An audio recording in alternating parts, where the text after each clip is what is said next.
आपको गांव की चुड़ैल की कहानी सुनाता हूँ। ध्यान से सुनिएगा, क्योंकि यह कहानी बहुत पुरानी है और इसका डर आज भी लोगों के दिलों में है। गांव की चुड़ैल। रात का काला साया। आवाज धीमी, रहस्यमयी, तनावपूर्ण। नमस्ते दोस्तों, आप देख रहे हैं सांजेज अनसीन। ये कहानी मेरे दादाजी के गांव की है, जहां आज भी सूरज डूबने के बाद लोग खेतों की तरफ मुड़कर नहीं देखते। पहला अध्याय। नीम का पेड़। और काली रात गांव के छोर पर एक पुराना, बहुत ऊंचा नीम का पेड़ था। गांव वाले कहते थे कि उस पेड़ पर एक चुड़ैल रहती है। उसका नाम कोई नहीं लेता था, बस उसे रात का साया कहा जाता था। ये चुड़ैल सिर्फ पूर्णिमा की रात को निकलती थी। वह अक्सर उन पुरुषों को शिकार बनाती थी जो देर रात अकेले खेत से लौट रहे होते थे।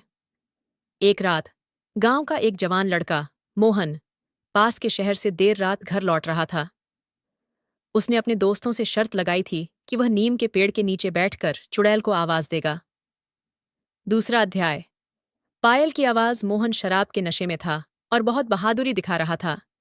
जैसे ही वह नीम के पेड़ के पास पहुंचा, उसने जोर से आवाज दी, ओ चुड़ैल, कहाँ है तू? डर लगता है क्या? जैसे ही उसने यह कहा, हवा बिल्कुल थम गई।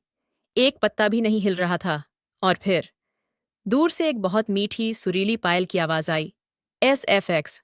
पुरानी, धीमी पायल की आवाज जो पास आती है। मोहन डर गया। उसने टॉर्च जलाई, पर टॉर्च की रोशनी में कुछ नहीं था। लेकिन पायल की आवाज अब उसके ठीक पीछे थी। उसने हिम्मत करके पीछे मुड़कर देखा। वहां कोई नहीं था। लेकिन जैसे ही उसने वापस मुड़ने की कोशिश की, उसके कंधे पर किसी ने बर्फ जैसा ठंडा हाथ रखा। तीसरा अध्याय। उलटे पैर का सच। मोहन की आवाज निकलनी बंद हो गई।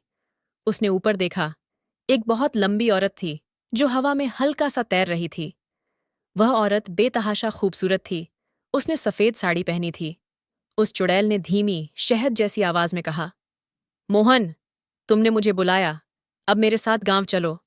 डर के मारे मोहन बस उसके पैरों की तरफ देख पाया। और उसने जो देखा, वह उसकी आखिरी याद बन गई। उस औरत के पैर सामान्य नहीं थे, वे उलटे थे। मोहन ने चिल्लाने की कोशिश की, लेकिन उसके मुंह से कोई आवाज नहीं निकली। वह औरत हंसी, और उसकी हंसी इतनी डरावनी थी कि मोहन का दिल धड़कना भूल गया। SFX। एक तेज, भयानक, गूंजने वाली हंसी। अगली सुबह मोहन नीम के पेड़ के नीचे पत्थर का बना हुआ मिला।